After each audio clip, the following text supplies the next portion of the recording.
السلام عليكم ورحمة الله وبركاته. وعليكم السلام. أعوذ بالله من الشيطان الرجيم. بسم الله الرحمن الرحيم. الحمد لله رب العالمين الرحمن الرحيم مالك يوم الدين إياك نعبد وإياك نستعين اهدنا الصراط المستقيم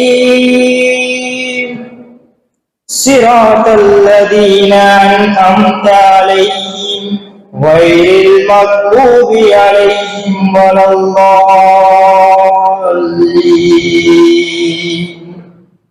آمين إن شاء الله. الحمد لله نحمده ونستعينه ونستغفره ونعوذ بالله من شرور أنفسنا ومن سيئات أعمالنا. من يهده الله فلا مضل له ومن يضلل فلا هادي له. ونشهد أن لا إله إلا الله وحده لا شريك له. ونشهد أن سيدنا ومولانا محمدا عبده ورسوله. اللهم صل على سيدنا مولانا محمد طب القلوب ودوائها وعافية الأبدان وشفائها ونور الأبصار وضيائها وعلى آله وصحبه وسلم. أما بعد فقد قال الله تعالى في القرآن العظيم والفرقان المجيد: أعوذ بالله من الشيطان الرجيم بسم الله الرحمن الرحيم. ومن أحسن قولا ممن دعا إلى الله وعمل صالحا وقال إنني من المسلمين. قال النبي صلى الله عليه وسلم: بلغوا عني ولو آية، أو كما قال عليه الصلاة والسلام. صدق الله العظيم وصدق رسوله النبي الكريم. سبحانك لا علم لنا إلا ما علمتنا إنك أنت العليم الحكيم. رب اشرح لي صدري ويسر لي أمري واحلل عقدة من لساني يفقهوا قولي. إن أريد إلا الإصلاح ما استطعت وما توفيقي إلا بالله. புகழ் அனைத்தும் அல்லாஹ் ஒருவனுக்கு உரித்தாகட்டுமாக. சலாத்தனும் கருணையும் சலாம் என்னும் ஈரேற்றமும் ஈருலக சர்தார் எம்பெருமானார் ரசூலே கரீம் ஸல்லல்லாஹு அலைஹி வஸல்லம் அவர்கள் மீதும் அவர்களுடைய அடிச்சுவடுகளை கடுகளவும் பிசகாது வாழ்ந்து வந்த உத்தம சத்திய சஹாபாக்கள், தாபிஈன்கள், தபா தாபிஈன்கள், நபிமார்கள், வலிமார்கள், ஷஹீதுகள் மற்றும் நம் அனைவர்கள் மீதும் ஏனைய இஸ்லாமியர்கள் மீதும் என்றென்றும் நிலவட்டுமாக. ஆமீன். பெரும்பிற்கும் பெருமதிப்பிற்கும் உரிய பெரியோர்களே, அல்லாஹ்வின் நல்லடியார்களே, அல்லாஹ் ஜல்ல ஷானஹு வ தஆலாவின் பெரும் கிருபையினால் புனித ரமதான் மாதத்தை அடைந்து 6ஆம் நாள் தராவீகை நிறைவு செய்து அமர்ந்திருக்கிறோம். அல்ஹம்துலில்லாஹ். இதுவரை உடல் ஆரோக்கியத்தை தந்து அமல் செய்ய வாய்ப்பளித்த அல்லாஹ் ஜல்ல ஷானஹு வ தஆலா மீதமுண்டான காலங்களிலேயும் முழுமையான உடல் ஆரோக்கியத்தோடு முழுமையாக அமல் செய்த நல்லவர்கள் கூட்டத்தில் அல்லாஹ் நம் அனைவர்களையும் சேர்த்தல் புரிவானாக. ஆமீன். இன்றைய தலைப்பு தாவா, அழைப்பியலின் அவசியம். என்னைக்கு இல்லாம இன்னைக்கு புதுசா ஒருவருடைய சூரத்துல் ஃபாத்திஹாவோடு துவங்கி இருக்கிறோம். அவர் எங்க ஓதுற அசரத்து அப்படின்னு நினைக்கிறீங்க? இங்க ஓதுற தாவா கிளாஸினுடைய மாணவர்.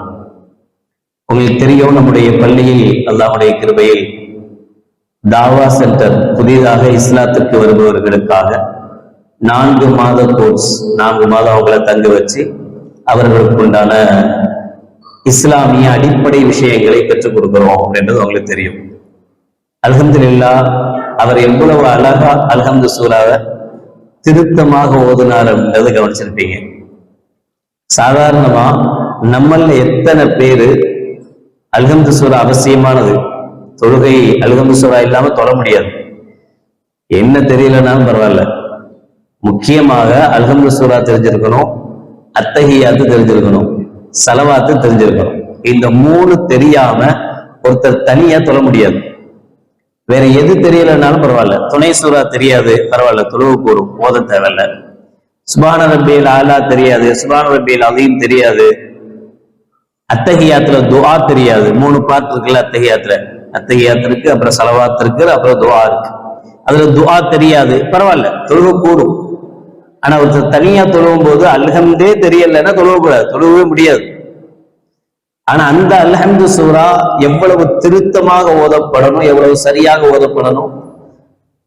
அல்லாஹ்வுடைய கிருபையில மார்க்கத்தை ஏற்றுக்கொள்ளக்கூடியவர்கள் அல்லாஹ் அவர்களுக்கு அந்த வாய்ப்பை அளிக்கிறார். மார்க்கத்தை ஏற்றுக்கொண்டவர்கள், நான் அடிக்கடி சொல்றது உண்டு, என்னதான் பழைய காலத்து முஸ்லிமா இருந்தாலும், பரம்பரை முஸ்லிமா இருந்தாலும், இப்போது புதிதாக இஸ்லாத்தை ஏற்றுக்கொண்டு அவர்களுக்கு இருக்கிற வீரியமும், அவர்களுக்கு மார்க்கத்தின் மீது இருக்கிற பற்றும் நம்மள ரொம்ப பேருக்கு இல்லைங்கிறது தான் கவலையான விஷயம். உண்மையிலேயே அவர்கள் ரொம்ப பற்றுள்ளவர்களாக, சில பேர் பயப்படுவாங்க, இல்ல அந்த அமைப்புல இருந்து அப்படி வந்திருப்பான், இந்த அமைப்புல இருந்து இப்படி வந்திருப்பான், யார் வேணா வரட்டுமே, என்ன கேட்டு போச்சு, பள்ளியசுல தானே வந்தான், இருக்கட்டும், 4 மாசம் நம்ம கூட தானே இருக்க போறாரு, இருக்கட்டும், எப்படி மாத்துறோம்னு பார்ப்போம். எந்த எண்ணத்துல வேணாலும் வரட்டுமே, யார் வேணாலும் வரட்டுமே, எப்படிப்பட்ட வேணாலும் வரட்டும், லா இலாஹ இல்லல்லாஹ் முஹம்மது சொல்றேன், என்ன எங்க தங்க வைப்பீங்களா, தங்க வைப்போம், 4 மாசம் உள்ள விடுவீங்களா, விடுவோம், இமாமுக்கு பின்னாடியே நின்று தொழுவோம், தாராளமா எல்லாத்தையும் கண்காணி, இங்க என்ன நடக்குது, என்ன பண்றோம், எப்படிப்பட்ட பயிற்சிகள் அளிக்கப்படுது, எல்லாத்தையும் பாரு. இன்ஷா அல்லாஹ் 4 மாசம் முடிஞ்ச அவர் ரிட்டர்ன் போகும்போது உண்மையான லா இலாஹ இல்லல்லாஹ் முஹம்மது ரசூலுல்லாஹ்வுக்கு உட்பட்டவனாக திரும்பி போவான். அந்த தைரியம் நமக்கு இருக்கு. அதனால இந்த வெற்றி பயம் இதெல்லாம் கூடாது. தாவா ரொம்ப முக்கியம். பொதுவா நாம பழக்கத்துல என்ன ஆகி போச்சு அப்படின்னா, தாவத்து கூப்பிட்டாரு போனீங்களா அப்படின்னு என்ன அர்த்தம்? தாவத்துனா என்னது? யாருமே தெரியாதா? யாருமே போனது இல்லையா? தாவத்து சோறு, சாப்பாடு. தாவத்துக்கு கூப்பிட்டாரு போனீங்களான்னா தாவத்துனா என்னது? சாப்பாடு. சாப்பாட்டுக்கு கூப்பிட்டாரு போனீங்களா? தாவா அப்படின்னா அழைப்பு, அழைப்பியல் பணி, மார்க்கத்தின் பக்கம் மற்றவர்களை அழைப்பது அப்படின்னு நினைக்கிறோம். இந்த ரெண்டுமே ஒரே வேர்டு தான், ஒரே வார்த்தை தான். தவா, தாலு ஐனு வாவு தா. கடைசியில உள்ள தாவ அழுத்தமா தவத்து அப்படின்னு சொன்னா அது விருந்தாயிடுது, தவா அப்படின்னு சொன்னா அது அழைப்பாயிடுது. அப்படியே அர்த்தம் இல்ல, ரெண்டுக்குமே அழைப்புன்னு அர்த்தம். இது தாவத்துன் இலல்லா, அது தாவத்துன் இலத்தாம். இது அல்லாஹ்வின் பக்கம் அழைப்பது, அது சோத்துக்காக அழைப்பது, அவ்வளவுதான் வித்தியாசம். ரெண்டு வார்த்தையும் ஒண்ணு, ஒரே வார்த்தை தான், தவா என்கிற ஒரே வார்த்தை தான். இந்த வார்த்தையை ஃபாத்திமான்னு சொல்றோம்ல, பெண்களுக்கு பேர் வைக்கிறாங்கல்ல, ஃபாத்திமாங்கிற ஃபாத்திமத்து லாஸ்ட்ல அந்த தா இருக்கும், அந்த தாவை உச்சரிக்க மாட்டோம், ஃபாத்திமா அப்படின்னு சொல்லுவோம். அது மாதிரிதான் தவா. அப்ப தவா என்பதும் தாவத் என்பதும் ஒண்ணுதான். நம்ம அதை தாவத்துன்னு சொல்றோம், சரியான உச்சரிப்பு தவா அப்படிதான் உச்சரிக்கணும். சில பேர் தாவா, தவா மாறி போய் என்ன ஆயிடும், தாவா, ஏதோ தாபா மாதிரி இருக்கும், பஞ்சாபியுடைய தாபா மாதிரி. தாவா, தாவாவும் இல்லை. ரொம்ப வருத்தப்படுற விஷயம், நம்ம இஸ்லாமியர்களாக இருப்போம், முஸ்லிம்களாக இருப்போம், இஸ்லாமிய வார்த்தைகளுடைய உச்சரிப்பு கூட நம்மள்ட்ட இருக்காது. வார்த்தையினுடைய உச்சரிப்பு கூட நம்மள்ட்ட இருக்காது. சுப்ஹானல்லாஹ் எப்ப சொல்லணும், அல்ஹம்துலில்லாஹ் எப்ப சொல்லணும், இன்னா லில்லாஹ் எப்ப சொல்லணும் தெரியாது. சம்பந்தம் இல்லாம மாஷா அல்லாஹ் சொல்லுவோம், சம்பந்தமே இல்லாம சுப்ஹானல்லாஹ் சொல்லுவோம், சம்பந்தமே இல்லாம அல்ஹம்துலில்லாஹ் சொல்லுவோம். எதை எப்பவும் சொல்றதா? சுப்ஹானல்லாஹ் சொல்றதுக்கு சில நேரங்கள், சில இடங்கள் இருக்கு, அப்பதான் சுப்ஹானல்லாஹ் சொல்லணும். அவங்க அத்தா மௌத்தா போயிட்டா சுப்ஹானல்லாஹ் அப்படியே சொல்றது. அவங்க அத்தா மௌத்தா போயிட்டாருன்னா சுப்ஹானல்லாஹ் சொல்லுவாங்க, இன்னா லில்லாஹி வ இன்னா இலைஹி அப்படித்தானே சொல்லணும். ஏன்னா அவங்க அத்தா மௌத்தா, அல்ஹம்துலில்லாஹ். ஒருத்தட்ட கேட்டேன், இந்த ஜக்காத்தினுடைய பணங்கள் வரும்போது கொடுக்கிறது யாருக்கு, பொதுவா நான் அதுல பெர்ஃபெக்டா இருப்பேன். அதாவது யாரு தகுதியும், ஜக்காத் அப்படிதான். இந்த வருஷம் ஜக்காத் கொடுத்தா அடுத்த வருஷம் அவர் கொடுக்கணும்னு ஒன்றும் அவசியம் கிடையாது. இந்த வருஷம் நம்ம கொடுத்தோம், அடுத்த வருஷம் அவர் ஜக்காத் கொடுத்தவரா மாறிடுவார், வாய்ப்பு இருக்கு. அல்லாஹ் அந்த பாக்கியத்தை கொடுத்துடலாம். அதனால ஒவ்வொரு வருஷமும் கேட்கணும், கொடுக்கறதா இருந்தா நீங்க ஜக்காத்துக்கு தகுதியா, ஒண்ணு நமக்கு ஓப்பனா தெரியணும் அல்லது விசாரிக்கணும். அப்படி விசாரிச்சப்போ ஒருத்தர் சொன்னாரு, அல்ஹம்துலில்லாஹ் நான் ஜக்காத்துக்கு தகுதிதான். அது அல்ஹம்துலில்லாஹ் நான் ஜக்காத்துக்கு தகுதிங்கிறது அல்ஹம்துலில்லாஹ் சொல்லி சொல்ற வார்த்தையா? இன்னாலில்லாஹ், நான் இன்னும் ஜக்காத்து வாங்குறதுக்கே தான் தகுதி உள்ளவனா இருக்கேன், துஆ செய்யுங்க, நான் கொடுக்கறதுக்கு தகுதி உள்ளவனா மாறணும். இதுக்கு போய் அல்ஹம்துலில்லாஹ் சொல்லலாமா? இது மாதிரியான பல விஷயங்கள். அப்ப இந்த வார்த்தை தாவா அப்படின்னு சொல்றது அது தாவா இல்ல, தவா. தாவத் என்பதும் தாவா என்பதும் கிட்டத்தட்ட நம்மளுடைய புழக்கத்தில் இருக்கிற ஒரே மாதிரியான வார்த்தை. இந்த தாவா எவ்வளவு அவசியம் என்றால் அல்லாஹ் ஜல்ல ஷானஹு வ தஆலா சொல்றான், முன்னால் வந்த நபிமார்கள் எல்லாருக்குமான வேலை ருசுலம் முபஷ்ஷிரீன வ முன்திரீன லிஅல்லா யகூன லின்னாஸி அலல்லாஹி ஹுஜ்ஜத்துன் பஅத ருசுல் வ கான அல்லாஹு அஸீஸன் ஹகீமா. சூரத்து நிசா 4வது அத்தியாயத்துல 165வது ஆயத்தாக அல்லாஹ் ஜல்ல ஷானஹு வ தஆலா சொல்லி காட்டுறான், நபிமார்களை அனுப்பியது முபஷ்ஷிரீன, அவர்கள் நன்மாராயம் சொல்வதற்காக, நீங்க இந்த நல்லதெல்லாம் செஞ்சா உங்களுக்கு சொர்க்கம் கிடைக்கும் என்று சொல்வதற்கும், முன்திரீன, இப்படியெல்லாம் பாவம் செய்தா உங்களுக்கு நரகம் கிடைக்கும் என்று சொல்வதற்கும் நபிமார்களை அனுப்பி வைத்தோம். லிஅல்லா யகூன லின்னாஸி அலல்லாஹி ஹுஜ்ஜத்து, அல்லாஹ் மேலேயே யாரும் எதிரா கிளம்பிடக்கூடாது. எப்படி நீ எதையாவது யாரையாவது அனுப்பி சொன்னாதானே, எனக்கு தெரியவே தெரியாத, இஸ்லாம் அப்படின்னு ஒண்ணு இருக்குன்னு எனக்கு தெரியாத, எனக்கு என்ன தெரியும், குர்ஆன் ஒண்ணு இருக்குன்னு எனக்கு தெரியாத, ரசூலுல்லாஹ்வுடைய வார்த்தைகள் இருந்தது எனக்கு தெரியவே தெரியாத, நீ அனுப்பி வச்சிருக்கேன்னா என்கிட்ட வந்து யாராவது சொன்னாதானே எனக்கு தெரியும் அப்படின்னு யாரும் சொல்லிடக்கூடாது. எல்லாத்துக்கும் தெரியும் இஸ்லாம்னு ஒண்ணு இருக்கு, அப்படி ஒண்ணு இருக்கு, முகமது நபி ஒருத்தர் இருக்கிறார், எல்லாத்துக்கும் தெரியும். இப்ப அல்லாஹ்வுக்கு எதிராக ஒரு சாட்சியாக அமைந்து விடக்கூடாது. எப்ப பஅதர் ருசுல், ரசூல்மார்கள் இப்ப இல்ல, ஸல்லல்லாஹு அலைஹி வஸல்லம் அவர்களோட இறுதி நபி முடிஞ்சிருச்சு, நபிமார்களுக்கு பிறகு கூட அப்படி ஒரு சூழல் வரக்கூடாது அப்படின்னா, அப்ப இது லா இலாஹ இல்லல்லாஹ் முஹம்மது ரசூலுல்லாஹ் சொன்ன ஒவ்வொரு மனிதனின் மீதும் அவசியமான ஒரு வர்க்கு, அவசியமான ஒரு வேலை, நமக்கு தெரிந்த மார்க்க விஷயங்களை, சட்டங்களை, இஸ்லாமை பற்றி உண்டான விஷயங்களை அடுத்தவர்களுக்கு கொண்டு போய் சேர்ப்பது நம்முடைய கடமை.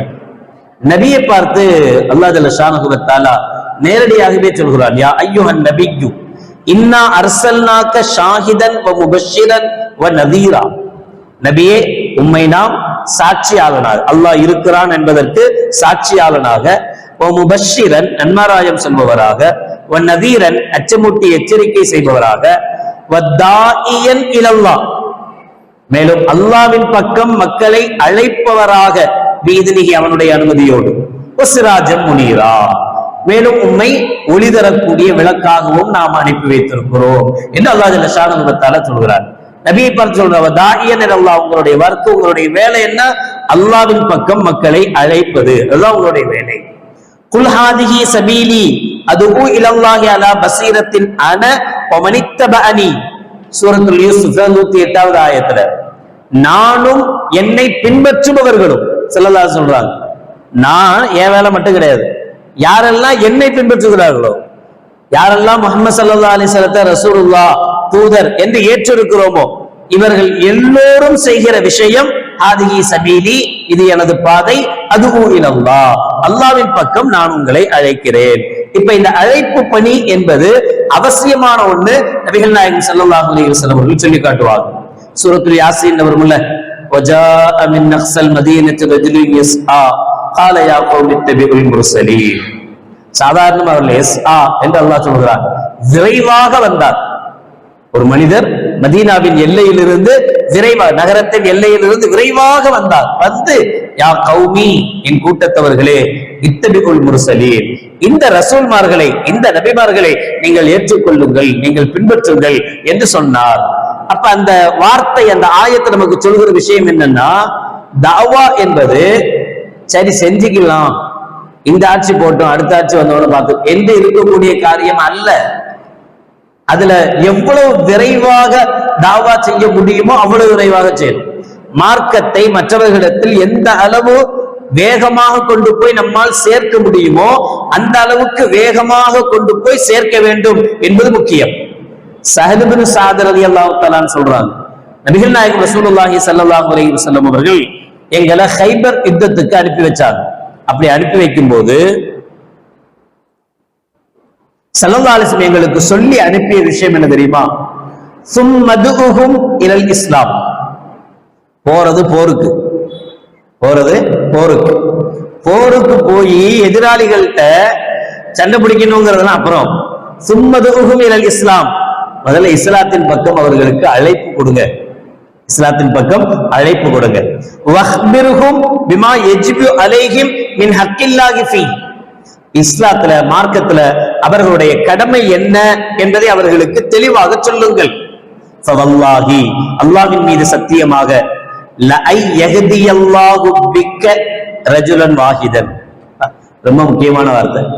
அல்லாஹ்வின் மீது சத்தியமாக, அல்லாஹ் ஜல்ல ஷானஹு வ தஆலா உம்மை கொண்டு ஒரே ஒரு நபருக்கு ஹிதாயத்தை கொடுத்தால், நீங்க என்னமோ சொன்னீங்க, சொன்னதை வச்சு அவருக்கு மனசுல பட்டுடுச்சு, சரிங்க நான் வர்றேன்னு சொல்லி அஷ்ஹது அல்லா இலாஹா இல்லல்லாஹ் வஹ்தஹு லா ஷரீக லஹ் வ அஷ்ஹது அன்ன முஹம்மதன் அப்துஹு வ ரசூலுஹு சொல்லிட்டாரு. இது கைருல் லக மின் ஐ யகூன லக ஹுருன் நிஅம், உங்களுக்கு அந்த காலத்துல செந்நிற ஒட்டகைன்னு சொல்லுவாங்க, இந்த காலத்துல கோடி கணக்குல கோடி கோடியா நீ சம்பாதிப்பதை விட ஒரே ஒரு நபர், ஒரே ஒரு மனிதர் உன்னால், உன் காரணத்தால் ஷஹாதத் கலிமாவை சொல்லிட்டா அது உனக்கு கோடிகளை விட சிறந்தது என்று நபிகள் நாயகம் ரசூலுல்லாஹி ஸல்லல்லாஹு அலைஹி வஸல்லம் அவர்கள் எங்களுக்கு வசியத் செய்து அனுப்பி வைத்தார்கள். முஸ்லிமுடைய 2406வது ஹதீஸாக பதியப்பட்டிருக்கு.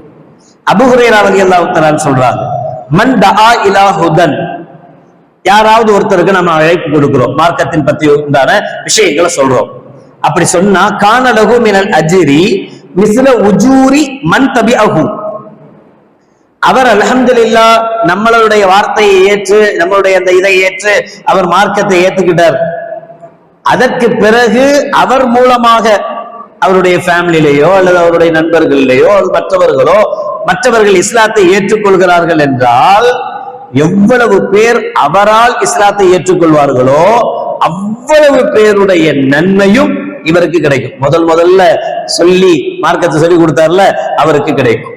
லா யன்குசு ذلك من اجورهم شيئا, இவருக்கு கிடைக்கும்ன்றதுனால அப்ப அவர்கிட்ட வாங்கி இங்க கொடுப்பாங்கன்னு அர்த்தம் இல்ல, அவருக்கும் ஃபுல்லா கிடைக்கும், அதே அளவு நன்மை இவருக்கும் கிடைக்கும். செயின் பிசினஸ் மாதிரி கிடையாது, 10 பேரை சேர்த்து விட்டா அங்கே 20% எடுத்து இங்க கொடுத்து முன்னாடி உள்ளவனு கொஞ்சம் அப்படி இல்லை, இது மொத்தமா கிடைக்கிறது. அங்க என்ன கிடைக்குதோ அதுல கொஞ்சமும் குறையாமல் அப்படியே இவனுக்கும் கிடைக்கும். முஸ்லிமுடைய 2674வது ஹதீஸாக பதியப்பட்டிருக்கும். அப்ப இந்த தஅவா என்பது சாதாரணமாக இந்த ஹதீஸை எழுதிட்டு இதுக்கு கீழே முஹத்திஸீன்கள் எழுதுறாங்க, ஹதீஸ் விரிவுரையாளர்கள் எழுதுறாங்க. இதுல இருந்து என்ன தெரியுது? நீங்க படுத்துக்கிட்டே நன்மை சம்பாதிக்கலாம், நீங்க உட்கார்ந்துக்கிட்டே நன்மை சம்பாதிக்கலாம், நீங்க வியாபாரம் பண்ணிக்கிட்டு இருப்பீங்க, ஆனா உங்களுக்கு நன்மை வந்துகிட்டே இருக்கும். ஏன் அவ்வளவு தூரம்? நீங்க மௌத்தா போய் மண்ணோடு மண்ணா போன பிறகும் கூட உங்களுக்கு நன்மை வந்துகிட்டு இருக்கும். யாரால? நீங்க யாரோ ஒருத்தர் மார்க்கத்துக்குள் வருவதற்கு, யாரோ ஒருத்தர் இஸ்லாத்தில் வருவதற்கு நீங்க காரணமா இருந்தா, அவர் எத்தனை பேர் அவரின் மூலமாக யாரெல்லாம் மார்க்கத்துக்கு வர்றாங்களோ இஸ்லாத்துக்கு வர்றாங்களோ அத்துணை பேருடைய நன்மை உங்களுக்கு சதக்கத்துன் ஜாரியாக வந்துகிட்டே இருக்கும். மௌத்தா போய் மண்ணோடு மண்ணா ஆன பிறகும் கூட உங்களுக்கு வந்து கொண்டே இருக்கும் என்று எழுதுவாங்க. நபிகள் நாயகம் ரசூலுல்லாஹி ஸல்லல்லாஹு அலைஹி வஸல்லம் அவர்கள் சொல்றார், அபூ உமாமத்துல் பாஹிலி ரலியல்லாஹு தஆலா அவர்கள் இருக்கிற ஹதீஸ், இன்னல்லாஹ வ மலாயிகத்தஹு வ அஹ்லுஸ் ஸமாவாத்தி வல் அர்தி ஹத்தன் நம்லத ஃபீ ஹுஜ்ரிஹா வ ஹத்தல் ஹூத்த ல யுஸல்லூன அலா முஅல்லிமின் நாஸி அல் கைர். அல்லாஹ்வுடைய மலக்குமார்கள், வானம் பூமியில் இருப்பவர்கள், வானத்தில் உள்ள மலக்குமார்கள், பூமியில் உள்ள எல்லா உயிரினங்கள், ஹத்தன் நம்லத ஃபீ ஹுஜ்ரிஹா புற்றுக்குள் இருக்கிற எறும்பு உட்பட, ஹத்தல் ஹூத் மீன் உட்பட, கடலில் இருக்கிற, அப்ப அதனால எல்லாம் தரன் மட்டும் நினைச்சுக்காதீங்க, அங்க கடலில் இருக்கக்கூடிய உயிரினங்கள், ஹத்தல் ஹூத் மீன் உட்பட, இவை எல்லாம் செலவாத்து சொல்கிறது அப்படின்னா அல்லாஹ் செலவாத்து சொல்றான், ரஹ்மத் பொழியறான்னு அர்த்தம். மற்றவர்கள் செலவாத்து சொல்றாங்கன்னா துஆ செய்றாங்கன்னு அர்த்தம். இது மாதிரியான பிராணிகள் நமக்காக துஆ செய்து அப்படின்னு சொன்னா மக்ஃபிரத்துக்காக துஆ செய்துன்னு அர்த்தம். ஹதீஸ் விரிவுரையாளர்கள் சொல்லுவாங்க. இப்ப இவைகள் எல்லாம் செலவாத்து சொல்கிறது நமக்காக, மக்ஃபிரத்துக்காக, நம் பாவ மன்னிப்புக்காக துஆ செய்கிறது. யாருக்கு? அலா முஅல்லிமின் நாஸி அல் கைர, மக்களுக்கு நல்ல விஷயங்களை கற்றுக் கொடுப்பதற்காக. மக்களுக்கு நல்ல விஷயத்திலேயே எவ்வளவு நல்ல விஷயம் எவ்வளவு பேர் கற்றுக் கொடுப்போம், எல்லாவற்றிலும் தலையாயது என்ன அப்படின்னா லா இலாஹா இல்லல்லாஹ் முஹம்மது ரசூலுல்லாஹ் தான். ஏன்னா பின்னாடி எதை கத்துக்கிறதா இருந்தாலும் அஸ்திவாரம் இதானே. இது இல்லாம வேற எது செஞ்சாலும் பிரயோஜனம் இல்லாம போயிடும்ல. இந்த உலகத்தோட முடிஞ்சு போயிடும்ல. மறுமையில ஒண்ணுமே கிடைக்காம போயிடும்ல. மறுமையில கிடைக்கணும் அப்படின்னா லா இலாஹா இல்லல்லாஹ் முஹம்மது ரசூலுல்லாஹ் வேணும். ஃபேன் இருக்கு, லைட் இருக்கு, எல்லாம் புதுசு, இப்பதான் வாங்கி போட்டிருக்கோம். ஆனா சப்ளை மட்டும் கொடுக்கல. பிரயோஜனமா? சப்ளை இருந்தா தானே பிரயோஜனம். சப்ளை மாதிரிதான் களிமா. களிமா வந்த பிறகு சின்ன விடிபல்பு போட்டா கூட அது வெளிச்சம் தான். சப்ளை இல்லாம 1000 வாட்ஸ் பல்பு தூக்கி மாட்டி வச்சிருந்தாலும் அது பிரயோஜனம் இல்லாததுதான்.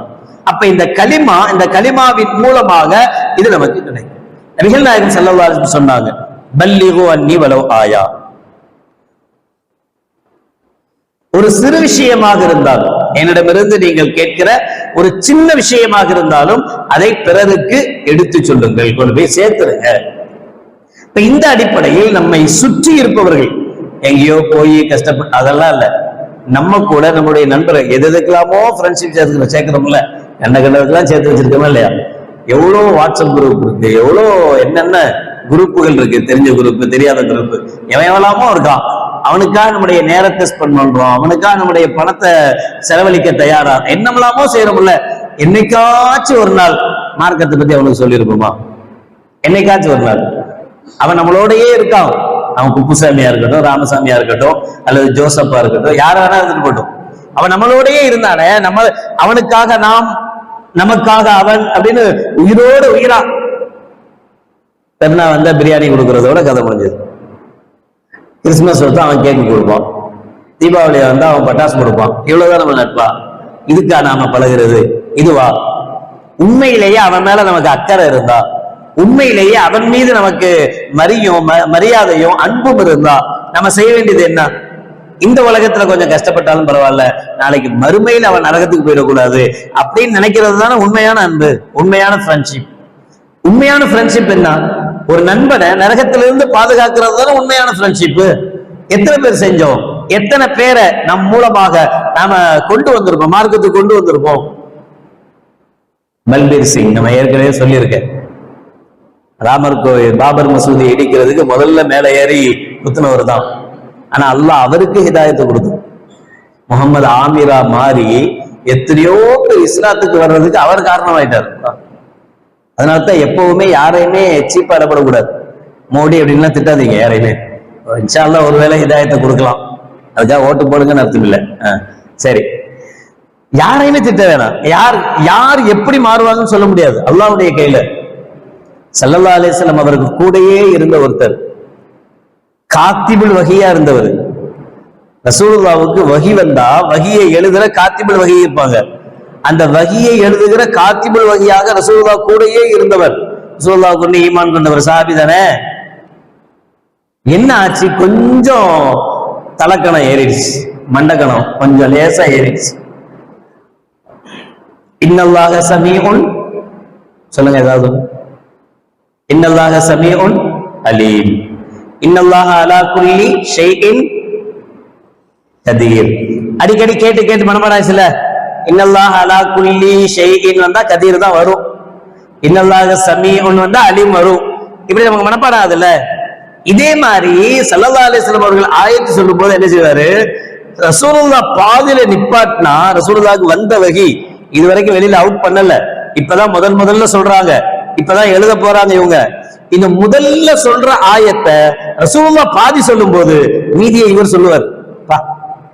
எவ்வளவு பெரிய டேலண்ட்ல, மீதியை இவர் சொல்லுவார். அந்த அளவுக்கு டேலண்டா இருந்தவர். அதுதான் பிரச்சனைக்கு வெளியா போச்சு. என்ன சொல்ல ஆரம்பிச்சிட்டாருன்னா, ரசூலுல்லாஹ் பாதி முடிச்ச உடனே மீதியை சொல்லிட்டு பாதி அவருக்கு வந்தது, பாதி எனக்கு வந்ததுன்ட்டார். பாதி ரசூலுல்லாஹ்க்கு வந்தது, மீதி எனக்கு. நான் கரெக்டா சொன்னேன்ல, நான் சொன்ன உடனே ரசூலுல்லாஹ் என்ன சொன்னாங்க? ஆமா இதான் எழுதிக்கீங்கன்னு சொன்னாங்கல்ல, அப்ப நான் சொன்னது சரிதானே? ஆமா, எனக்கு எப்படி தெரியும்? ரசூலுல்லாஹ்க்கு வர்ற மாதிரியே வஹி எனக்கு வருது. போச்சா? இன்னா லில்லாஹி வ இன்னா இலைஹி ராஜிஊன். ஷைத்தானா போயிட்டாரா? ஈமான் இல்லாம மௌத்தா போயிட்டாரா? ஒரு காத்திபுல் வஹியா இருந்தவர் ஈமான் இல்லாம போவாரா? போகலாம், நௌதுபில்லாஹ், அல்லாஹ் பாருங்க. அதனாலதான் கடைசி முடிவை யா அல்லாஹ் எங்களுக்கு நல்லதாக்கி தருவாயாக ஒவ்வொரு நேரமும் கேட்கிறோம். அல்லாஹ் நம்ம எப்படி இருக்கிறோங்கிறது பெருசு இல்ல, எப்படி போய் சேர்றோங்கிறது ரொம்ப ரொம்ப பெருசு. எப்படி வாழ்ந்தோங்கிறது பெருசு இல்ல, எப்படி மரணிக்கிறோம், எந்த சூழலில் மரணிக்கிறோம், எந்த நிலையில் மரணிக்கிறோம் ரொம்ப ரொம்ப முக்கியம். அதனால கடைசி தருவம் அவ்வளவு முக்கியமானது. அதனால யாரை பார்த்தும் எப்படி இடப்படக்கூடாது. அதே மாதிரி ஒருத்தர் தவறிலிருந்து இருந்து மீண்டு வந்துட்டார் அப்படின்னா திரும்ப அந்த தவறையே சொல்லிறதோ மற்றவைகளோ செய்யக்கூடாது. அதை மறந்துடணும், முடிஞ்சு போச்சு. இனி அவர் யாரு, இனி இப்படிதான் யோசிக்கும். சமீபத்தில் கூட ஒரு நடிகையினுடைய இது வைரலா போயிட்டு இருக்குல்ல, அப்படி இருந்த நடிகை பாருங்கள், அல்லாஹ்வை பத்தி இப்படி சொல்றாங்க, மார்க்கத்தை பத்தி இப்படி சொல்றாங்க, குர்ஆனை பத்தி இப்படி சொன்னாங்க, அவ்வளவுதான்.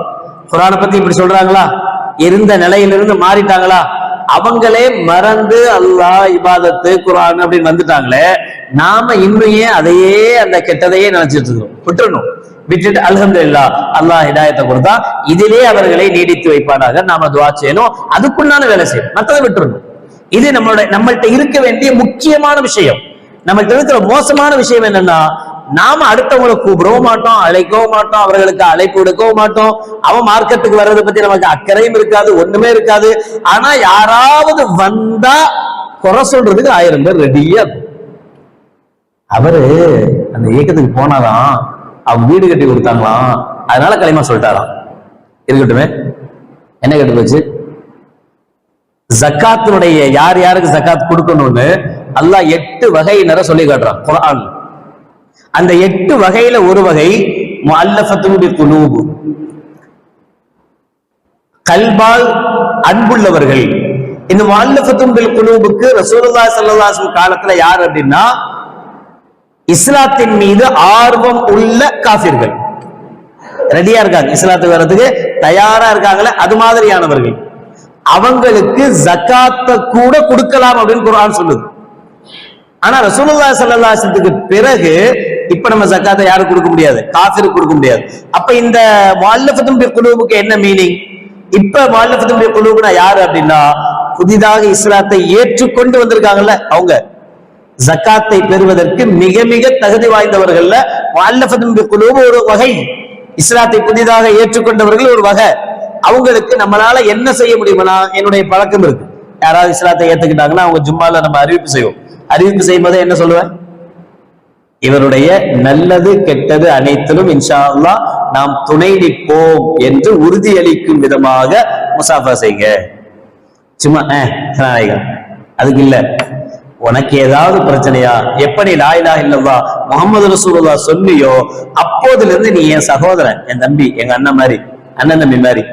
உனக்கு ஒரு பிரச்சனைன்னா என் அண்ணன் தம்பிக்கு நான் எப்படி முன்னாடி போய் நிப்பனோ அது மாதிரி நிப்பேன். ஒருவேளை அண்ணன் கூட சண்டையா இருந்தா கூட இவனுக்கு நிக்கணும். அவர் கூட சண்டை, நான் அவர் கூட போக மாட்டேங்கிறதுனால அதனால இங்க வரலன்னு சொல்லக்கூடாது. இது முஅல்லஃபத்துன் பிகுலூபுக்கு நாம செய்ய வேண்டிய மரியாதை, நாம கொடுக்க வேண்டிய கண்ணியம். அப்ப அவர்கள் இன்னும் இருக்கிறாங்க, இன்னும் அந்த குரூப் இருக்கு, இன்னும் அவர்களுக்கு உதவி செய்யப்பட வேண்டிய அவசியம் இருக்கு, இன்னும் ஜக்காத்திற்கு தகுதி வாய்ந்தவர்களாக அந்த முஅல்லஃபத்துன் பிகுலூப் இருக்கிறாங்க. அப்ப நபிகள் பெருமானார் ஸல்லல்லாஹு அலைஹி வஸல்லம் அவர்கள் இப்படி வரக்கூடியவர்களுக்கு தாராளமா கொடுத்து வர, இதெல்லாம் நமக்கு தேவையே இல்லாதது. ஒருத்தர் இஸ்லாத்துக்கு வர்றாருன்னு சொன்னா அவரை வரவேற்பதற்கு தயாரா இருக்கிறமே தவிர தேவையில்லாத அவன் சொன்னா இவன் சொன்னா அப்படி சொன்னா இப்படி சொன்னான்ற இந்த கற்பனை விஷயங்களை எல்லாத்தையும் மூட்டை கட்டி ஓரமா வச்சிருக்கணும். அவன் லவ் பண்றானா அதனால இஸ்லாத்துக்கு வந்தானா அர்த்தமே? லவ் பண்ணி இஸ்லாத்துக்கு வந்துடுறான்ல, இஸ்லாத்துக்கு வந்த பின்னாடி அவன் நிலைமை எப்படி இருக்கு தெரியுமா? லவ் பண்ணி தான் வந்தான், ஒரு பொண்ணை லவ் பண்ணான், அந்த பொண்ணு சொல்லிடுச்சு மரியாதை இஸ்லாத்துக்கு வா அப்பதான் நான் முடிப்பேன் அப்படின்னு சொல்லிடுச்சு. அவங்க ஃபேமிலியில சொல்லிட்டாங்க. உடனே இவனும் சரி அப்படின்னு வந்துட்டான். இப்ப என்ன, பொண்ணுக்காக தான் வந்தான், சரி இருக்கட்டும். பொண்ணுக்காக வந்தான் எவ்வளவு ஸ்ட்ராங்கா இருக்கான் தெரியுமா இஸ்லாத்துல? பொண்ணுக்காக வந்து அவன் அல்ஹம்துலில்லாஹ் ஓதி மார்க்கத்தை தெரிஞ்சு பின்னாடி அவன் ஒரு வக்து தொழுகையை விடுறதுக்கு மனசு வர மாட்டேங்குது அவனுக்கு. அவன் கரெக்டா எல்லா வக்து தொழுகைக்கு முன்னாடி ஃபர்ஸ்ட் சஃபர்ல தொழுகிறான். யாரு? நம்ம யார கை நீட்டி நான் அப்படி அவன் இப்படின்னு சொன்னோமோ அவன், நாம சுபுஹ் தொழுவாம கவுத்தடிச்சு குப்புரடிச்சு தூங்குறோம் ஏசி போட்டு. இப்ப நாமளும் அவனு ஒன்னா. நபிகள் பெருமானார் ஸல்லல்லாஹு அலைஹி வஸல்லம் ஒரு இதுல சொல்லுவாங்க, எத்தனையோ சொல்லக்கூடியவர்களை விட கேட்கக்கூடியவர்கள் மிக அதிகம் அதை மனநமிடுபவர்களாக இருக்கலாம். சொல்லிக் கொடுக்கிறவங்கள சொல்லிக் கொடுக்கிற விடவும் கேட்கிறவன் இவரை விட பெஸ்டா வந்துருவான். அதுக்கும் வாய்ப்பு இருக்கும். இப்ப யாரையுமே சாதாரணமாக இடப்படக்கூடாது. அவரவர்களுக்கு அல்லாஹ் ஜல்ல ஷானஹு வ தஆலா ஹிதாயத்தை கொடுத்தால் அந்த ஹிதாயத்துக்கு தகுதி உள்ளவர்களாக மாற்றும். இப்ப நமக்கு அந்த கடமை இருக்கிறது, நாம் அந்த வேலை செய்ய வேண்டியது இருக்கிறது. அப்படி செய்யும் போது எப்படி ஆரம்பிக்கணும், என்ன செய்யணும் என்கிற நடைமுறையை குர்ஆனும் ஹதீஸும் நமக்கு தெளிவுபடுத்தி காட்டுகிறார். அல்ஹம்துலில்லாஹ். இப்ப ஒருத்தர் வரணும்னு ஆசைப்படுறாரு, நமக்கு ஒரு செய்தி வருது, நாம அவர்கிட்ட போய் பேச போறோம். அல்லது நாம ஒரு ஞாயிற்றுக்கிழமையை செலக்ட் பண்ணி ஞாயிற்றுக்கிழமையில நான் சிலரையாவது போய் பார்த்து, என் ஃப்ரெண்டு இல்ல அவங்க இவங்க எல்லாம் போய் பார்த்து மார்க்கத்தை பத்தி நான் ஏதாவது சொல்ல போறேன் அப்படின்னு நம்ம முடிவு பண்ணிட்டோம் அப்படின்னா, முடிவு பண்ண உடனே நாம செய்ய வேண்டியது சுபுஹ் தொழுவாம 9 மணிக்கு போய் நிக்கிறது இல்ல, முதல்ல சுபுஹ் தொழுவது. சுபுஹுக்கும் முன்னாடி 2 ரக்காத் தொழுது அல்லாஹ்ட்ட துஆ செய்யறது, யா அல்லாஹ் இப்படி ஒரு நல்ல காரியத்துக்காக நான் கிளம்புறேன், என் கையில எதுவும் கிடையாது, நான் சொல்றதுனால யாரும் வந்துட போறது இல்ல, நான் சொல்றதுனால நான் குர்ஆனை கொடுத்ததுனால அவன் மார்க்கத்துக்கு வர போறது இல்ல, எல்லாம் உன் கையில இருக்கிறப்பே, ஆனா செய்ய வேண்டிய கடமையை நான் செய்யறேன், இதன் மூலமாக யா அல்லாஹ் ஹிதாயத்தை தருபவன் நீ, எனவே நீ ஹிதாயத்தை தருவாயாகன்னு தொழுது துஆ செஞ்சு ஆரம்பிக்கணும். ஏன்னா மூசா அலைஹிஸ்ஸலாத்து வஸ்ஸலாம் அவர்களை அல்லாஹ் ஜல்ல ஷானஹு வ தஆலா ஃபிர்அவுன்ட்ட போய் தாவா பண்ண சொல்றான். ஃபிர்அவுன் கொடுங்கோல் மன்னன், அவன்கிட்ட போய் பேசுங்கிறான். அல்லாஹ் என்னை பத்தி சொல்லுங்க. அவன் அன ரப்புக்குமுல் ஆலாங்கிறான், நான் தான் பெரிய கடவுள் அப்படிங்கிறான். அவன்கிட்ட போய் இல்ல நீ கடவுள் இல்ல, அல்லாஹ்னு ஒரு கடவுள் இருக்கிறான் அப்படின்னு போய் சொல்லுங்க என்று மூசா அலைஹிஸ்ஸலாத்தை அனுப்புறான். அப்ப மூசா அலைஹிஸ்ஸலாத்து வஸ்ஸலாம் அவர்கள் அல்லாஹ்ட்ட துஆ செய்றாங்க, வஜ்அல்லி வஸீரம் மின் அஹ்லி ஹாரூன அஹி, யா அல்லாஹ் எனக்கு கொஞ்சம் திக்குவாய் மூசா அலைஹிஸ்ஸலாத்துக்கு, அதனால என் சகோதரர் ஹாரூன் இருக்கார், அவரை என் கூட அனுப்பு. வஷ்துத் பிஹி அஸ்ரி வஅஷ்ரிகுஹு ஃபீ அம்ரி, அவர் எனக்கு ஹெல்ப்பா இருப்பாரு, என் கூட இருப்பாரு.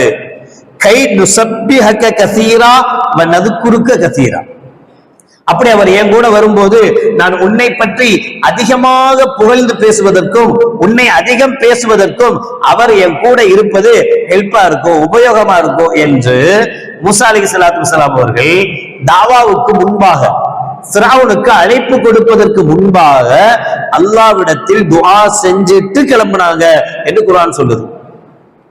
அப்ப இதுதான் மெத்தடு, இதுதான் முறை. ஒவ்வொரு சந்தர்ப்பத்திலையும் சரி, சில சமயத்துல நமக்கு வாய்ப்பு பஸ்ல, ட்ரெயின்ல, பிளைட்ல அப்படி கிடைக்கும். பக்கத்து சீட்ல உட்கார்ந்து இருப்பாரு, நாம நமக்கு ஏண்டா வம்புன்னு உட்கார்ந்துருப்போம். அவரா பேச்சு கொடுப்பாரு, புற பார்த்தாச்சா பை அப்படின்பாரு. புறப்ப எனக்கே அந்த கவலை இல்லை, உனக்கு இல்லையா அப்படி. பார்த்தாச்சு சார், என்னையில இருந்து உங்கள்ட்ட எனக்கு ரொம்ப பிடிக்கும் பை, இந்த நோம்பெல்லாம் வைக்கிறீங்கல்ல, காலையில இருந்து சாயங்காலம் வரைக்கும் நீங்க ஒண்ணுமே குடிக்காம, தண்ணி கூட குடிக்காம இப்படிலாம் நீங்க இருக்கிறது எனக்கு ரொம்ப பிடிக்கும் அப்படிம்ப. அப்ப என்ன அர்த்தம்? அவர் ஏதோ ஒரு ஈர்ப்பு மார்க்கத்தின் பக்கம் அவர்கிட்ட இருக்கு, தன்னால வந்து அவர் நம்மள்கிட்ட பேச்சும் கொடுக்குறார். நம்ம என்ன செய்யறது? அதெல்லாம் எனக்கு தெரியாதுங்க, எங்க அஜத் இருக்காரு, நான் கூட்டு போறேன், இப்படியே சொல்றது அப்படியே. அதனாலதான் முதல்ல தாவாவுக்கு ரொம்ப அவசியமானது இல்மு. நமக்கு முதல்ல மார்க்கத்தை பத்தி தெரியணும். நமக்கு தெரிஞ்சாதான் நம்ம அடுத்தவங்களுக்கு சொல்ல முடியும். பொதுவாகவே எல்லாத்துக்குமே சரி, ஒரு விஷயத்தை கேட்கிறதும் படிக்கிறதும் தான் நம்முடைய கல்வியை அதிகப்படுத்தும், ஒரு விஷயத்தை அதிகப்படுத்தும்.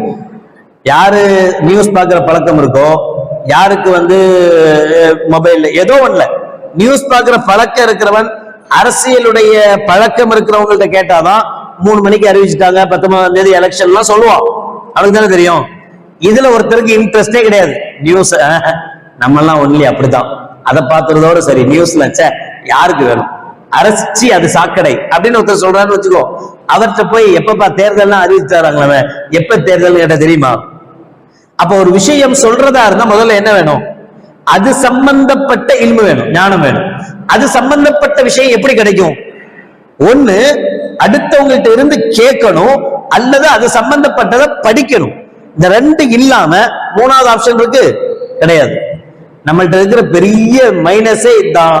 ஜும்மாலையும் கடைசியில உட்கார்ந்து அல்ஹம்துலில்லாஹி ரப்பில் ஆலமீன் போயிடுவோம். இந்த புத்தகம் படிக்கிறதுங்கிறதெல்லாம் கிட்டத்தட்ட இல்லாமலே போயிடுச்சு. ரசூலுல்லாஹ்வுடைய வரலாறு இவ்வளவு, அதை பார்த்த உடனே பயந்துரும். இருக்கட்டும், பறக்கத்துக்கு வச்சுக்குவோம், இருக்கட்டும். யாராவது ஒருத்தர் எம்சி வருவாரு, அப்ப கையில எடுத்து கொடுத்துருவோம். இல்ல திடீர்னு யாராவது வேட்பாளர் வருவாரு, அவருக்கு நாங்கள் குர்ஆனை கொடுத்தோம் அப்படின்னு வேட்பாளர் வைக்கார வச்சு ஒரு குர்ஆனை கொடுத்தா நம்ம கதை முடிஞ்சு போச்சு. இதுக்கா குர்ஆனும், இதுக்கா ஹதீஸும், இதுக்கா விளக்குறையும் இருக்கு. அப்ப நமக்கு முதல் விஷயம் கேட்டல் படித்தல். நபிகள் நாயகம் ஸல்லல்லாஹு அலைஹி வஸல்லம் அவங்க மதீனாவுல இருந்து தாயிஃப் போனாங்க. நமக்கு தெரியும் தாயிஃப்ல ரொம்ப கல்லடிகள் சொல்லடிகள் வாங்கி ரொம்ப மன வருத்தத்தோட தாயிஃப்ல இருந்து திரும்பி வந்தாங்க. அப்படி திரும்பி வரும்போது ஸல்லல்லாஹு அலைஹி வஸல்லம் அவர்கள் தோட்டத்துக்குள்ள போறாங்க. அந்த தோட்டத்துல அத்தாஸ் என்கிற பணியாளர் இருக்காரு. அவர்கிட்ட ஸல்லல்லாஹு அலைஹி வஸல்லம் எனக்கு ரொம்ப தாகமா இருக்கு, எனக்கு ஏதாவது கூடன்னு சொல்லி அந்த அத்தாஸ்ட கேட்கிறாங்க. அந்த பணியாளர் போய் திராட்சை கூடையை கொண்டு வந்து கொடுக்குறாரு. நபிகள் நாயகம் ஸல்லல்லாஹு அலைஹி வஸல்லம் அதை வாங்கி சாப்பிடும் போது பிஸ்மில்லாஹிர் ரஹ்மானிர் ரஹீம் சொல்லி சாப்பிடுறாங்க. அவ்வளவுதான், வேற ஒண்ணும் சொல்லல. இதான் தாவா. சும்மா சாப்பிடல, பிஸ்மில்லாஹிர் ரஹ்மானிர் ரஹீம் சொல்லி சாப்பிட்டாங்கல்ல. இத பார்த்த உடனே அந்த அத்தாஸ் இருக்காருல்ல, அந்த வேலைக்காரன், அவங்க இப்ப நீ என்ன சொன்னீங்க அப்படின்னாரு. நான் பிஸ்மில்லாஹிர் ரஹ்மானிர் ரஹீம் சொன்னேன்னாங்க ஸல்லல்லாஹு அலைஹி வஸல்லம். அப்படியா, எங்க ஊர்ல நைனூன்ற ஒரு நாடு இருக்கு, அங்க யூனுஸ் அப்படின்னு ஒரு நபி வந்ததா எங்க முன்னோர்கள்லாம் சொல்லுவாங்க. அவரும் இப்படித்தான் சாப்பிடும் போது ஏதாவது ஆரம்பிக்கும் போது பிஸ்மில்லா, இந்த வார்த்தை தான், இந்த வார்த்தை இத சொல்லுறதா நான் கேள்விப்பட்டிருக்கேன். யாரு? அவர் ரசூலுல்லாஹ் சொல்றாரு, இதெல்லாம் நான் கேள்விப்பட்டிருக்கேன். அப்ப ஸல்லல்லாஹு அலைஹி வஸல்லம் சொன்னாங்க, அவர் என் சகோதரர் தான், அவருடைய வழியில தான் நானும் வந்தேன், அவரை மாதிரிதான் நானும். அவர் எப்படி அல்லாஹ் ஒருத்தன் சொன்னாரோ அதே மாதிரிதான் நானும் அல்லாஹ் ஒருத்தன் சொல்றேன். அவர் எப்படி தன்னை நபின்னு சொன்னாரோ நானும் அல்லாஹ்வுடைய நபியாத்தான் அனுப்பி வைக்கப்பட்டிருக்கிறேன் அப்படின்னு ஸல்லல்லாஹு அலைஹி வஸல்லம் தாவாவை ஆரம்பிச்சாங்க, சொல்ல ஆரம்பிச்சாங்க. அல்ஹம்துலில்லாஹ் சொல்லி முடிக்கிறதுக்கு முன்னாடி அவர் ரசூலுல்லாஹி ஸல்லல்லாஹு அலைஹி வஸல்லம் கைபிடித்து பைஅத் செய்து அஷ்ஹது அல்லா இலாஹ இல்லல்லாஹ் வஹ்தஹு லா ஷரீக லஹு வ அஷ்ஹது அன்ன முஹம்மதன் அப்துஹு வ ரசூலுஹு மார்க்கத்தை ஏத்துக்கிட்டார். அப்ப ஒரு விஷயம் தெரிஞ்சிருக்கணும், யூனுஸ்னா யாருன்னு தெரிஞ்சிருக்கணும். யூனுஸ்னா யாருன்னு தெரியல, அப்படியான்னு கேட்டு போய்கிட்டே இருந்திருக்கும். யூனுஸ் ஒருத்தர் இருந்தாராம், அவர் இப்படி சொல்லுவாராம். பொதுவாகவே தாவா அழைப்பியலுக்கு நம்முடைய வார்த்தைகளை விட நம்ம தேடி கண்டுபிடிச்சு இதெல்லாம் இரண்டாவது பட்சம். முதல் விஷயம் நம்முடைய செயல்பாடுகள். நம்முடைய செயல்களை வைத்து நம்மளுடைய செயல்பாடுகளை பார்த்து மார்க்கத்தை ஏற்றுக்கொள்றவங்க அதிகமானவங்க. ரசூலுல்லாஹி ஸல்லல்லாஹு அலைஹி வஸல்லம் அவங்களுக்கு அப்படித்தான் நடந்துச்சு. இன்னக லஅலா குலுகின் அதீம், நபியினுடைய அந்த குணம் தான் எல்லாத்தையும் கவர்ந்து இழுத்துது. இப்படிப்பட்ட ஒரு மனுஷனா, சே இப்படி இல்லாம மனுஷன் இருப்பான் அப்படின்னு நினைச்சு நினைச்சு ரசூலுல்லாஹ்வை ஏற்றுக்கொண்டாங்க. நாம முஸ்லீம், நாம ஒரு இஸ்லாமியன், நாம முஸ்லீம் அப்படின்னு சொன்னா பிற சமுதாயத்தவர்கள், மற்ற சமுதாயத்தை நம்மளை சுத்தி இருக்காங்கல்ல, அவங்களுக்கு நம்மளுடைய செயல்பாடுகள் திருப்தி தரணும். பாயா ஒரு காலம் இருந்துச்சு, கண்டிப்பா இருந்துச்சு, இப்ப இல்லாம போயிடுச்சு, அல்லாஹ் பாதுகாக்கு. பாயா பாய் கடையா நம்பி போலாம், ஏமாத்த மாட்டாரு. அது தொப்பி போட்ட பாயா கண்டிப்பா ஏமாத்த மாட்டாரு. அதுல தொப்பி போடாத பாயெல்லாம் இருப்பாங்கல்ல, தொப்பி போட்டு இருக்கிறாருன்னா அவர் பாயின்னு அடையாளம் தெரிஞ்சிடும். தொப்பி போட்டு பாய் ஏமாத்த மாட்டாரு, தைரியமா போய் வாங்கலாம். அதிகமா லாபம் வைக்க மாட்டாரு, நியாயமான லாபம் தான் வைப்பாரு, பொய் சொல்ல மாட்டாரு, இருக்கிறதெல்லாம் மாத்தி ஈத்தி பழச புதுசு புதுசு பழசு இப்பெல்லாம் செய்ய மாட்டாரு, ஏமாத்த மாட்டாரு. இந்த நம்பிக்கை இருந்தது, இப்ப இருக்கா? பார்த்தாலே பயந்து விடணும். பாய் ஐயா அவனுங்கெல்லாம் ஏமாத்து பேர் வழி, பாவி பசங்க என்ன மாதிரி ஏமாத்துறாங்க. ஒரிஜினல் ஒரிஜினல் கொடுக்குறாங்க, வந்து பார்த்த பின்னாடி தான் தெரியுது மோசமான டூப்ளிகேட்னு. அங்க வேணாம், இங்க ஒருத்தர் வியாபாரம் பண்றான்ல அவன்கிட்ட போலாம், அவன் பெர்ஃபெக்டா விற்கிறான், 10 ரூபாய் ஜாஸ்தியா வாங்கினாலும் பரவாயில்ல, நியாயமா விற்கிறான், கரெக்டா விற்கிறான், நல்ல பொருள் கிடைக்குது. மாறி போச்சா? இப்ப நாங்க தாவாவை எங்க விட்டோம்? நம்முடைய அமல்கள்ல விட்டோம். சாதாரண நீ ஒரு கடைக்கு போங்க, டீ கடைக்கு போறீங்க, டீ குடிக்கிறதுக்காக போறீங்க, அங்க உட்கார்றதுக்கு எந்த சூழலும் இல்ல, எல்லாம் டீ வாங்குறாங்க, அது பாட்டு 2 குடிச்சிட்டு இருக்காங்க. நீங்க மட்டும் டீயை கையில வாங்கி கொஞ்சம் கீழேயோ அல்லது உங்க பைக்லயோ உட்கார்ந்து குடிங்க, இருக்கிற 25 பேர் உங்களை தான் பார்ப்பான். நிக்கிற நின்று குடிக்கிற 25 பேரும் நம்மள பார்ப்பான், வித்தியாசமா பார்த்தாலும் பார்ப்பான். அதுல 2 பேராவது கேட்பான், ஏன் அதான் நிக்கிறேன்ல, இங்க இப்படி உட்காரணுமா, இப்படி உட்கார்ந்து குடிக்கணுமா? அப்ப நமக்கு உட்கார்ந்து குடிக்கிறதுனால என்ன பிரயோஜனம்னு தெரியணும். ஏன் உட்கார்ந்து குடிக்கணும் இது நமக்கு தெரியணும். தெரிஞ்சா நமக்கு தாவாவுடைய ஸ்பாட் கிடைச்சிருச்சு, தாவா செய்யக்கூடிய இடம் கிடைச்சிருச்சு. அந்த 2 பேர் தான் அவங்க டார்கெட். நாம அவங்ககிட்ட பேசுவோம், என்ன பேசுறோம்? உட்கார்ந்து குடிக்கிறதுனால என்ன பிரயோஜனம்? நபிகள் நாயகம் ஸல்லல்லாஹு அலைஹி வஸல்லம் தண்ணியை கூட உட்கார்ந்து குடிக்கணும்னு தான் சொன்னாங்க, நின்று குடிக்க கூடாது. நின்று குடிக்கிறதுனால என்ன பிரச்சனைன்னு இன்னைக்கு விஞ்ஞானமே சொல்லுது. ஒரு பொருளை ஊத்தும் போது நேரடியா குடல்ல சல்லுன்னு போய் இறங்கும் போது அது குடல்ல தாக்கத்தை ஏற்படுத்து. ஒரு பொருள் ஸ்பீடா வந்து உள்றதுக்கும் உட்கார்ந்து குடிக்கும் போது என்ன ஆகும் அப்படின்னா ஸ்டெப் அண்ட் ஸ்டெப்பா மெல்ல மெல்லமா வந்து குடலுக்கு போய் சேரும். அப்படி மெல்ல மெல்லமா குடலுக்கு போகும்போது குடல்ல எந்த விதமான பாதிப்பும் ஏற்படுறது இல்ல. நின்றுட்டு ஊத்தும் போது நேர போய் தொப்புன்னு குடல்ல விழுறதுனால சீக்கிரத்திலேயே குடல் கெட்டு. அப்படியெல்லாம் விஞ்ஞானம் சொல்லுது. இதெல்லாம் தெரியணும்ல நமக்கு, இது தெரியணும் இல்ல. ரசூலுல்லாஹ் இப்படி சொன்னாங்க பாருங்க, ரசூலுல்லாஹ்வுடைய வார்த்தைக்கு விஞ்ஞானமும் ஒத்து போகுது அப்படின்றது தெரிஞ்சிருந்தா நமக்கு தாவாவுடைய ஸ்பாட் ரெடி. நம்ம அழகா அவன்கிட்ட பேசலாம். நாங்க ஏன் உட்கார்ந்து குடிக்கிறோம் தெரியுமா? இதனாலதான் உட்கார்ந்து குடிக்கிறோம். இப்படி குடிக்கிறது தான் மெத்தடு, இப்படி குடிக்கிறது தான் முறை, இப்படிதான் குடிக்கணும், இப்படி குடிக்க கூடாது அப்படின்னு நம்ம சொல்லும் போது அவனுக்கு என்ன விளங்கும்? சரி, அப்ப இவங்க செய்யறது சரி. சாதாரண இப்ப நோம்பே எடுத்துக்கங்களேன். நோம்பே எவ்வளவு விஷயம், மார்க்கம் மட்டுமா, விஞ்ஞானமும் ஏற்றுக்கொள்கிற ஒரு விஷயமால மாறி போச்சு. யார் யாரெல்லாமோ இதை பத்தி பேசத்தானே செய்யறாங்க, யார் யாரெல்லாமோ சொல்றாங்கல்ல. நமக்கு நோம்பை பத்தி என்ன தெரியும்? சகர் வைக்க தெரியும், இஃப்தார்ல நோம்பு துவங்க தெரியும், கஞ்சி குடிக்க தெரியும். இதை தவிர நோம்பை பத்தி நமக்கு என்ன தெரியும்? அப்ப தெரியணும். ஃபர்ஸ்ட் நமக்கு தாவா வேணும், நம்ம அடுத்தவங்களுக்கு சொல்லணும் அப்படின்னா முதல் விஷயம் நாம தெரியணும், நமக்கு தெரிஞ்சிருக்கணும். அப்படி தெரிஞ்சிருக்கும் போது நாம என்ன செய்யணும்? அதை ஆரம்பிப்பதற்குண்டான வேலைகள்ல ஈடுபடும். ஒருத்தர் பேசும்போது முதல்ல அவருடைய மனோநிலை என்னன்றதை தெரிஞ்சுட்டு பேசணும். எல்லாத்தையும் பேசக்கூடாது. ஒருத்தனுக்கு வந்து பலதார மனம் பிடிக்காது, பலதார மனத்தை அவன் இருக்கிறான், அதெல்லாம் ரொம்ப மோசங்க. அவன் பாட்டுல இங்க ஒண்ணு கட்டிக்கிறான், அங்க ஒண்ணு கட்டிக்கிறான், நாளை கட்டிக்கிறான், நம்ம ஒண்ணு விட்டுட்டு போயிடுறான், இதெல்லாம் ரொம்ப அநியாயம் அப்படின்னு ஒருத்தர் பேசினான்னு வச்சுங்களேன். அவன்கிட்ட ஆரம்பத்துல ஆமாங்க இந்த காலத்துல பண்றதெல்லாம் ரொம்ப மோசம் தானே, உண்மை தானே, அப்படி செய்யக்கூடாது, மார்க் அப்படியே சொல்லியிருக்கு, உன் பாட்டுல நீ கட்டிக்கிட்டே போ, மத்தவெல்லாம் விட்டு போயிடு, அவன் பாட்டுல கஷ்டப்படட்டும் அப்படியே சொல்லிச்சு. ரெண்டாவது கெட்டுறதுக்கு உனக்கு வக்கில்லைன்னா கெட்டாதன்னு சொல்லுது மார்க்கம். வக்கில்லைன்னா என்ன அர்த்தம்? உடல் ரீதியான வக்கும் இருக்கணும், அதே மாதிரி சாப்பாடு உணவு கொடுக்கக்கூடிய வக்கும் இருக்கணும். இந்த ரெண்டு இருந்தாதான் ரெண்டாவது பொண்டாட்டி பத்தி யோசிக்கணும். இல்லைன்னா யோசிக்கவே கூடாது. முதல் மனைவியே சந்தோஷம், அதோட நின்றுனாலும் மார்க்கம் சொல்லிச்சு. அப்ப யாரோ செய்த தப்பு என்ன செய்து மார்க்கெட் மீது உண்டான தப்பா மாத்திருதான். இப்ப ஒருத்தனுடைய மண்டையில இது போய் ஏறிடுச்சு. அவன் என்ன நினைச்சு வச்சிருக்கிறான்னா இஸ்லாமே இப்படிதான் சொல்லுது போல, இது தப்புன்னு விளங்கி வச்சிருக்கான். அவன்கிட்ட போய் பார்த்துட கூடாது, 4 பொண்டாட்டி கட்டணும், ஒரு பொண்டாட்டி அப்படி ஆயிட்டா இன்னொரு அப்படி பேசக்கூடாது. அவனுடைய மனோநிலை என்ன? கூடாதுங்கிறது எந்த சூழல்ல? இப்ப இருக்கிற சூழல்ல அதை தெளிவுபடுத்து.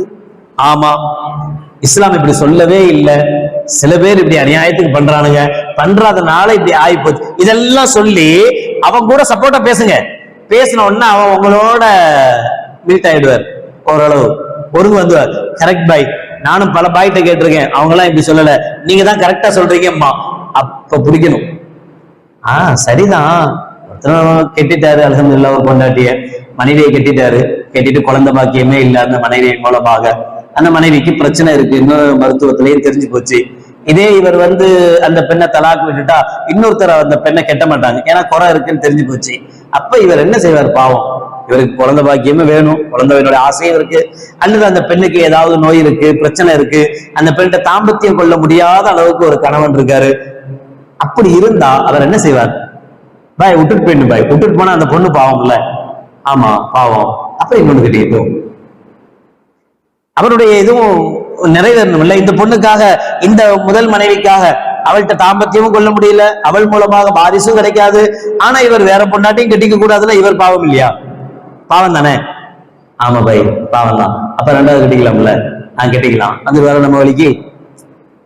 முதல்ல நாம யார்கிட்ட பேசுறோமோ அவங்களுடைய நிலை என்னன்னு புரியணும். நான் ஏற்கனவே கூட சொல்லியிருக்கேன், நான் பாக்கியத்துல வேலூர்ல ஓதிக்கிட்டு இருக்கும் போது ஒரு ஃப்ரேம் கடைக்கு போயிருக்கும் போது அங்க ஒருத்தர் உட்கார்ந்து இருந்தார், மாற்றுமத நண்பர்.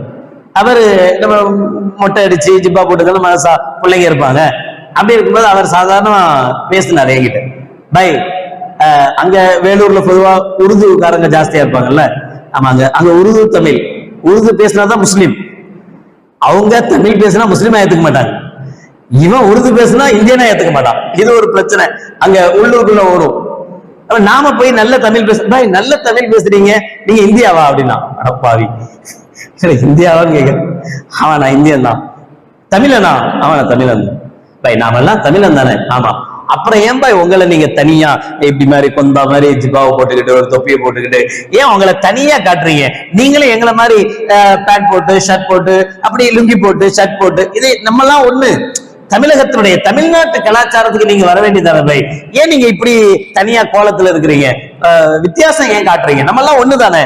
நீங்க மத ரீதியா வேற, நீங்க இதை அல்லாஹ்வை போய் வணங்குறீங்க, நான் முருகனை போய், அது வேற பை, அது வேறையா இருக்கலாம். ஆனா மத்த விஷயத்துல நம்ம இந்த உடை இது விஷயத்திலயாவது நாம ஒன்னா இருக்கணும்ல அப்படின்னா. அப்படியா? சரி, இவன் வேற எதையோ கொலுக்கி போடுறான். சரி, நம்ம இப்ப இவனுக்கு என்ன கொக்கி போடுறது அப்படின்னா, சாதாரணமா கேட்டப்பா அவன் ஃபேன் ஷர்ட் போட்டு டிப்டாப்பா இருக்கான்.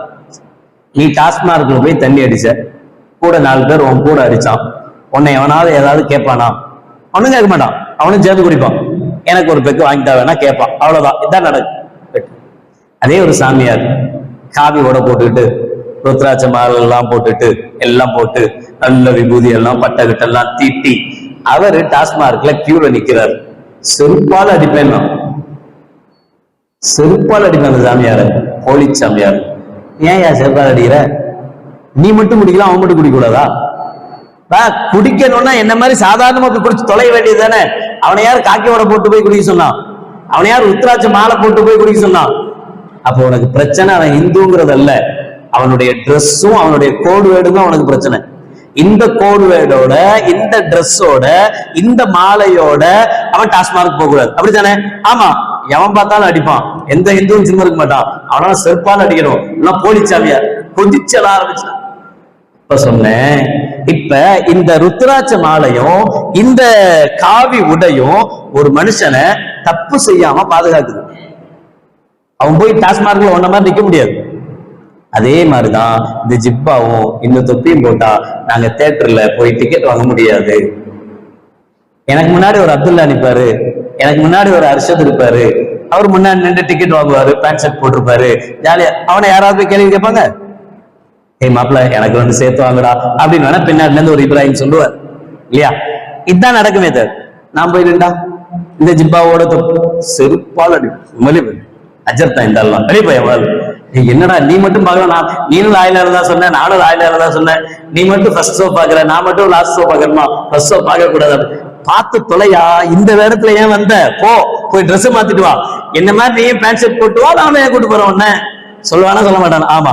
இப்ப என்ன செய்யுதுன்னா என் ட்ரெஸ் என் உடை என்ன தப்புல இருந்து பாதுகாக்குதுல, அதுக்குதான் இந்த ட்ரெஸ்ன்னு சொன்னேன். இப்ப அவனுக்கு எப்படி சொல்லணுமோ அப்ப அவனுக்கு புரியுது. ஓ அதானா வேற. இப்ப அவன்கிட்ட போய் இது சுன்னத்து, வெள்ளை ட்ரெஸ் போடுறது நபிகளாருடைய இப்படியா சொல்ல முடியும்? இப்போதைக்கு அவனுக்கு அது சொல்லக்கூடாது. இப்ப அவன் என்ன மூட்ல இருக்கா, என்ன நிலையில இருக்கா, இதை நம்ம உள்வாங்கிட்டு இவனுக்கு என்ன சொன்னா உணர்வான், என்ன சொன்னா புரியும். அது ஒரு படிச்ச ஆள் நம்மள்ட்ட ஒரு கேள்வி கேட்கறதுக்கும் ஒரு படிக்காத பாமரன் கேட்கிற கேள்விக்கும் ஒரே பதில் சொல்ல முடியாது. படிச்சவன் கேட்கறதுக்கு அவனுக்கு தகுந்த பதில் சொல்லணும். படிக்காத பாமர ஒரு கேள்வி கேட்கும் போது அவனுக்கு தகுந்த பதில் சொல்லணும். அப்ப இது முனாஃபிக்தனம் இல்லையா அப்படின்னு கேட்க கூடாது.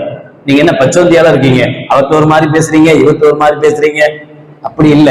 நபிகள் நாயகம் ஸல்லல்லாஹு அலைஹி வஸல்லம் அவங்கள்ட்ட ஒரு சஹாபி வர்றார், வந்து கேட்கிறார், யா ரசூலல்லாஹ் இஸ்லாத்தில் சிறந்தது எது? இஸ்லாத்துல சிறந்தது எது? ஸல்லல்லாஹு சொன்னாங்க, அஃஷு ஸலாம் பைனக்கும், உங்களுக்கு மத்தியில் சலாமை பரப்புங்கள், அதுதான் இஸ்லாத்திலே ரொம்ப சிறப்பானது அப்படின்னு சொல்லி அனுப்பிட்டாங்க. இன்னொருத்தர் வந்தாரு, அதே கேள்வியை கேட்டார், யா ரசூலல்லாஹ் இஸ்லாத்தில் சிறந்தது எது? ஸல்லல்லாஹு சொன்னாங்க, உணவு பசித்தவருக்கு சாப்பாடு கொடுங்க, அதுதான் இஸ்லாத்தில் மிகச்சிறந்தது அப்படின்னு சொல்லி அனுப்பிட்டாங்க. இன்னொருத்தர் வந்தாரு, அதே கேள்வியை கேட்டார். எல்லாம் வரிசையா வந்தாங்களான்னு கேட்காதீங்க, வேற வேற சந்தர்ப்பத்துல வந்தாங்க. இன்னொருத்தர் வந்தாரு, அதே கேள்வியை கேட்டார், யார சொல்லலாம் இஸ்லாத்தில் சிறந்தது எதுன்னு கேட்கிறார். அவருக்கு ஸல்லல்லாஹு சொன்னாங்க, ஜிஹாதில் பங்கு கொள்வது. என்ன அநியாயமா இருக்கு? கேள்வி ஒண்ணு, ஒவ்வொருத்தருக்கும் ஒவ்வொரு பதிலா. ஜிஹாதில் கலந்து கொள்வது ரசூலுல்லாஹ் ஒருத்தருக்கு பதில் சொன்னார்ல, அவர்கிட்ட எத்தனை லட்சம் கேட்டாலும் தருவாரு, ஆனா போருக்கு வேணா வரமாட்டார். இப்ப இவருக்கு எது சிறந்ததுன்னா காசை கொடுக்கறது இல்ல, எது ஜிஹாதுக்கு வர்றதும் சிறந்தது. ஒருத்தட்ட அடுத்தவருக்கு உணவளிப்பதுதான் சிறந்ததுன்னு சொன்னாங்கல்ல, அவரை ஜிஹாது கூப்பிட்டா வருவார், எத்தனை போர்க்களத்துக்கு வேணாலும் வந்து நிற்பார், போராட்ட களங்களா நான் தான் ஃபர்ஸ்ட், எல்லாத்துலயும் முன்னாடி வந்து நிற்பார். ஆனா ஒரு 10 ரூபா அடுத்தவனுக்கு கொடுன்னு சொல்லுங்க, ஐயா எழவே எழவார். இப்ப இவரை பொறுத்தவரை மார்க்கத்தில் சிறந்தது எது? அடுத்தவனுக்கு சாப்பாடு கொடுக்கிறது தான் சிறந்தது. இப்படி யார் யாருக்கு என்னென்ன தேவையோ அதை நபிகள் நாயகம் ஸல்லல்லாஹு அலைஹி வஸல்லம் உணர்ந்து அவரவர்களுக்கு தேவையான பதில சொன்னாங்க. இது பேர் நிஃபாக்தனம் அல்ல, இது முனாஃபிக் அல்ல, இது நயவஞ்சகத்தனம் கிடையாது.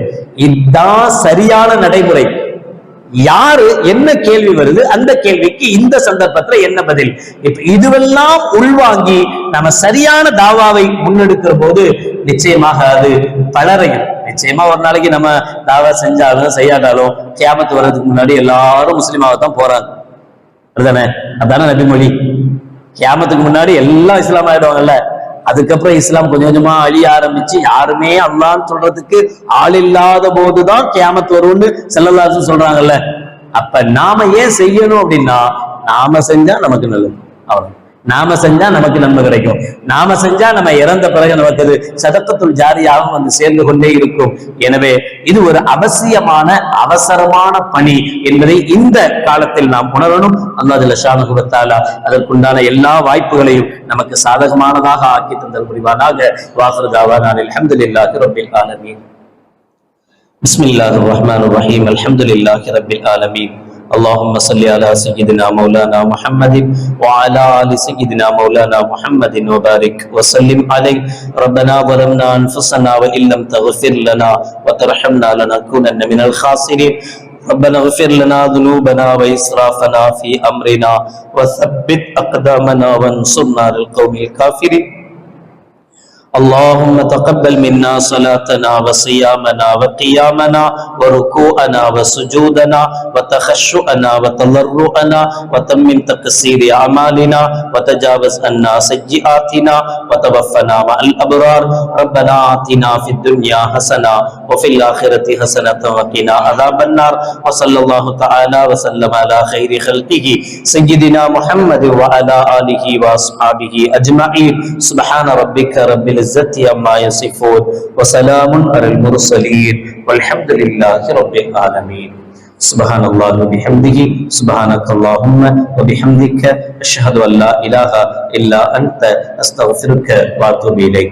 سبحان ربك رب العزة عما يصفون وسلام على المرسلين والحمد لله رب العالمين. صلى الله على محمد صلى الله عليه وسلم. صلى الله على محمد صلى الله عليه وسلم. صلى الله على محمد يا رب صل عليه وسلم. السلام عليكم ورحمة الله وبركاته.